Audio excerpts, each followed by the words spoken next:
Hello, Nevers and friends! So today's vlog, we're gonna cook chicken creamy mushroom with spinach. So, ang mga inilagay ko po ay kagaya niyan. Meron po tayong chicken powder, salt, pepper, garlic powder, at yung coconut. So, madali lang po siya. Ginisa lang po natin lahat ng sibuyas, bawang, luya. At inilagay ko rin po yung mushroom. So, yung mushroom po ay madali lang maluto. Kaya maganda po ay wag nyo agad siyang ilalagay.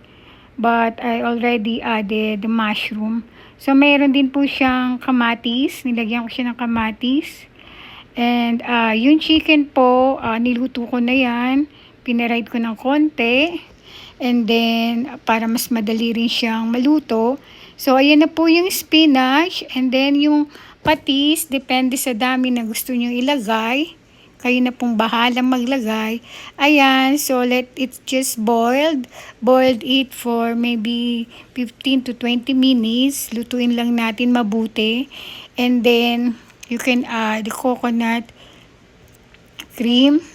So, yun po yung gata. Bahala na po kayong pumili ng gusto nyong brand na gata. So, ayan po.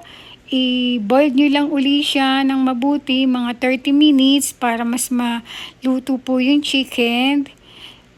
At tikman din ninyo kung anong lasa. Kung kulang pa sa patis, pwede nyo siyang lagyan ng patis. So kapag luto na yung chicken, saka nyo i-add yung ating spinach. So yung spinach is easily to cook. So ilagay nyo na lang po siya sa last. Panghuli na lang siya. Ayan na po, madali lang po lutuin siya. I-try nyo. So, don't forget to like, share, and subscribe to my YouTube channel. Bye-bye. God bless you.